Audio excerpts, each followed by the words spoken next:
Le temps de carême débute effectivement le mercredi des cendres avec l'imposition des cendres et finit le samedi, la veille de Pâques. Carême déjà vient du mot quadragesima, du latin, qui veut dire 40e, et fait 40 jours. Et ces 40 jours sont symboliques. 40 jours rappellent les 40 jours et 40 nuits que Noé a passé dans l'arche pendant le déluge. 40 jours et 40 nuits que Moïse aussi a passé sur le mont Tabor avant de recevoir les tablettes de la loi des 10 commandements. 40 jours que Jésus aussi va passer, 40 jours et 40 nuits bien sûr, au désert. Il va jeûner, prier, et où il sera tenté par le démon. 40 ans du peuple d'Israël au désert.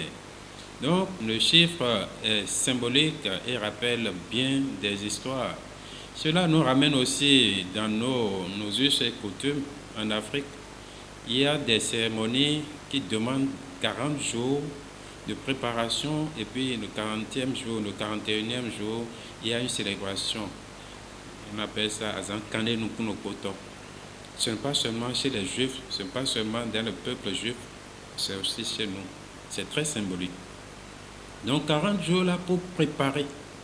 Et on voit que c'est un temps de préparation fort, aussi bien que Jésus aussi l'a utilisé, avant sa mission. Donc 40 jours de jeûne et de prière. Donc c'est un temps de jeûne, de partage et de prière. Pour bien vivre ce temps de carême, c'est un temps de conversion d'abord. Le chrétien est appelé à entrer en soi-même pour voir là où il en est, dans son cheminement avec le Seigneur. C'est une démarche personnelle, individuelle d'abord, avant d'être collective. C'est une démarche intérieure, personnelle. Il doit entrer en lui-même pour voir, mais où est-ce que j'en suis dans ma vie avec le Seigneur, ma spiritualité, où est-ce que j'en suis? Quels sont mes défauts? Quels sont mes péchés mignons? Quelles sont les luttes que je dois mener? Et face à tout cela, il doit reconnaître qu'il n'a aucune force. Il est faible, il est incapable, il a besoin du Seigneur. Et c'est ce que nous reconnaissons quand nous faisons cette démarche de l'imposition des cendres. Nous reconnaissons que nous sommes poussière, nous ne sommes rien, nous n'avons aucune force. Et cette démarche nous amène à dire, voilà ce que je suis. Seigneur, fais-moi miséricorde. J'ai besoin de toi. Les moments forts, c'est d'abord le mercredi des cendres, où le jeûne est toute la journée. On doit jeûner au moins ce mercredi des cendres. Jeûner et prier. Le vendredi de la Passion est le plus grand jour du carême, le vendredi saint. Donc là, le jeûne est total. Pour jeûner, il y a plusieurs manières de jeûner et tout le monde ne sait pas comment jeûner et pourquoi jeûner. Il y a plusieurs sortes de jeûnes. Il y a le jeûne strict où on ne mange pas du matin jusqu'au soir et tout en étant dans la prière. Il y a le jeûne léger. Ceux qui souffrent de la maladie de l'ulcère peuvent pratiquer le jeûne léger. On jeûne au pain et à l'eau ou bien aux fruits. Ceux qui ont aussi au-delà de la soixantaine peuvent pratiquer ce jeûne-là. Parce que le jeûne est permis, autorisé à ceux qui ont d'abord à partir de 14 ans jusqu'à 60 ans. Le message que moi j'aurais, que le carême puisse nous rapprocher de Dieu, puisse nous permettre de vivre en paix avec nous-mêmes, dans notre conscience. Et pour cela, il faut une lutte contre le péché. Et la lutte ne se mène pas sans la prière. Reconnaître que l'autre qui est en face de moi est un autre. C'est-à-dire, Alter Christus. C'est le visage du Christ. Et je dois le considérer ainsi, l'accueillir ainsi. Et si je l'accueille ainsi, je dois éviter les médisances, la calomnie, la colère, les divisions, les conflits. Et si je considère aussi que le Christ nous a dit ce que vous faites à l'autre ou bien aux autres ou aux petits qui sont mes frères, c'est à moi que vous l'avez fait. Si je considère ces propos et que je les mets en pratique, je pense que j'éviterai beaucoup de péchés. Je pense que nous vivrons mieux en frères et sœurs. Il y aurait l'harmonie, la paix. Comme l'indique même le nom carême, non? C'est une marche de 40 jours que l'Église nous offre. Et cette marche aboutit au temps pascal, à la résurrection de Jésus-Christ. Donc l'Église nous donne ce temps de 40 jours pour revenir à Dieu à travers la prière, l'aumône et la charité, le partage.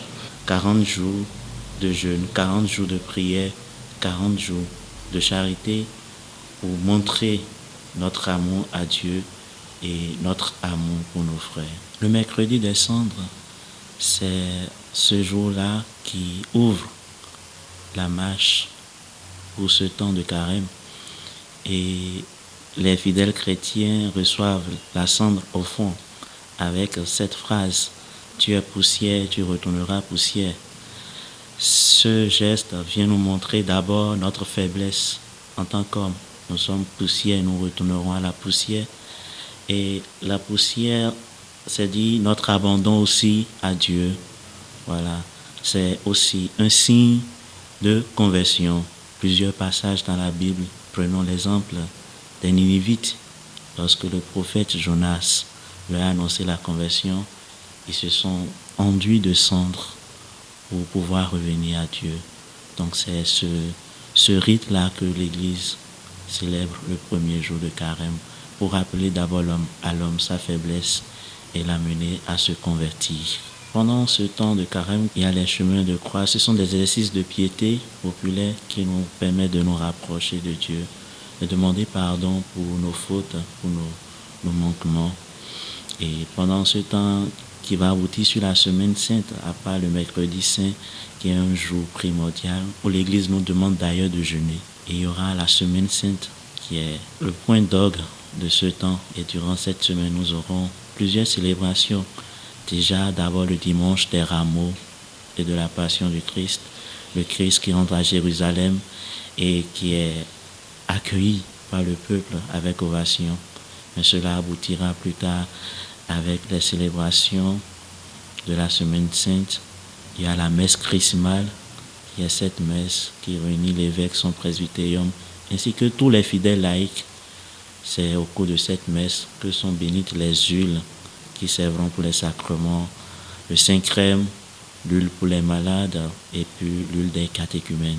Et le Saint-Crème lui est consacré tandis que les autres huiles sont bénites.